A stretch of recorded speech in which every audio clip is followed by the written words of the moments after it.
Right, he's speaking to the people, the select few that are in the know. All right? Like the definition that I read, the esoteric. He's not speaking to the exoteric. Go on. Ye are all the children of light, and the children of the day. We are not of the night, nor of darkness. Therefore let us not sleep as do others, but let us watch and be sober. Let us watch and be sober. All right? So now, let's go to the book of 2nd Ezra 15, beginning at the 14th verse. Because we're going to talk more about this martial law, because that is our topic. And I read to you earlier at the top of the show the definition of martial law. This is when the military takes over, all right? And the military becomes a form of government that's going to govern what you call America. It's not going to be pretty. If you take a look at the picture, this guy that you see there on the screen, he's part of that new government that's coming. And you know what? They do rehearsals all over America. They do mock terrorist attacks, and they do mock stage events to bring these guys in, and they rehearse, just like an actor rehearses for a play. These guys rehearse. Now, why are they rehearsing for? Because they know that these things are coming. They're getting prepared. Now, what are you so-called Negroes doing? You're out in the street, you're dancing, you're singing, you're driving up in your car, you're playing your music, you're having a good time, you're going to parties. You haven't got a clue what's coming. All right, so that's why we're here, to peradventure warn you. All right, let's go to 2nd Ezra 15 and 14. Go on. 2nd Ezra chapter 15 verse 14. Woe to the world and them that dwell therein, for the sword and their destruction draweth nigh. Right, this is what's coming, destruction. All right, woe to the world and them that dwell therein, for the sword and their destruction draweth nigh. All right, and the sword represents destruction. Go on. It says, for the sword and the destruction draweth nigh, and one people shall stand up to fight against another. Right, because when these different police groups, there you go, when these different police groups come on the scene, you're going to have certain Jakes that's going to fight against these guys. Because Jakes got guns too. That's right. You know, you got Negroes in the ghetto that have guns. So that's what it means, one people shall fight against another people. And what is that? That is race war. That is race war, brothers. Now, hold that. Let's go to the book of Micah, the 5th chapter. You see how all these scriptures come to life? They come to life because we're linking them to the events that are coming. All right? Those of you that think the Bible is not accurate, they tampered with the Bible. No, they tampered with your minds. All right? All right, Micah chapter 5 verse 7. And the remnant of Jacob shall be in the midst of many people, as a dew from the Lord, as the showers upon the grass. Right, Jacob represents Israel, as you well know. So the remnant of Jacob, that's these so-called Negroes, West Indians, Puerto Ricans, shall be in the midst of many people. That's the other nations. All right, which are right here in America. Wait a minute, is there many people right here in America? Isn't America known as a melting pot? Yep, yeah. The melting pot. Right, the melting pot. So Jake is going to be, our people are going to be among the midst of many people, which it should say many nations, because that's what you have here in America. America is known as what? The melting pot. You have all different nations right here. All right, go on. As the showers upon the grass, that tarrieth not for man, nor waiteth for the sons of men. And the remnant of Jacob shall be among the Gentiles. Shall be among, see, the many people is talking about who? The Gentiles, which is talking about who? The other nations. All right? It's not talking about the Israelite foreigners. It's talking about the other nations.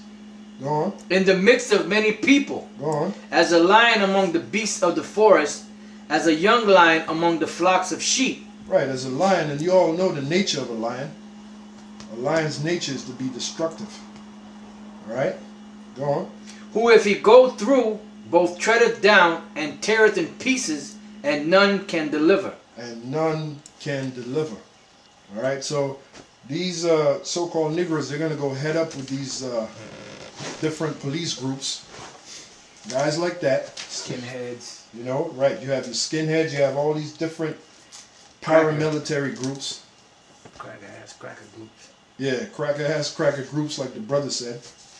You're going to have all these groups that Jake is going to come against. We know that a lot of Jakes are going to be destroyed, you know, predominantly in the first wave when this government comes after them. But after a while, it's going to be pretty hard to get to Jake. Because you got a lot of so-called Negroes out there that have guns, that have ammunition, that have weapons. That are warriors. That are warriors, and they're not going to be afraid to use them. And they're going to understand in those days that the so-called white man is truly the devil. And it's going to be all about survival. Alright? So that's what that scripture in Micah, the 5th chapter and the 7th verse mean. That's race war right there. So for you that's saying that race war is not in the Bible, the Lord is not dealing with race war, you're lost. Alright? Yeah. There's more. Yep. Verse 9. Thine hand shall be lifted up upon thine adversaries, and all thine enemies shall be cut off. And it literally means that. All thine enemies shall be cut off. Go on.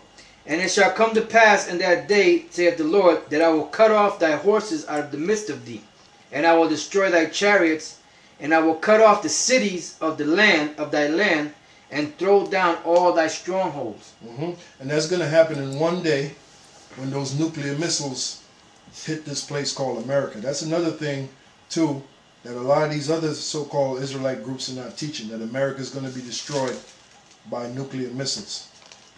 They're trying to pacify our people, you know. They're teaching them that you got to learn to clean up the community. What the hell is that? Clean up the community? First of all, we don't have no community. You go to the book of Deuteronomy 28 and 48, it tells you that we will serve our enemies, which is the so-called white man, for all things. So the so-called white man is the one that controls the community. If there's drugs in your community, black man, it's because the white man wants drugs in your community. You mean to tell me the so-called white man has all this power, he can send people to the moon, he can place them on the moon, that's what he claims. Supposedly, allegedly.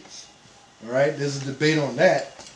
But he has the power to make people believe that he can put somebody on the moon, but he can't clean up your community, your so-called community. If there's drugs in your community, it's because the so-called white man wants drugs in your community. Yep.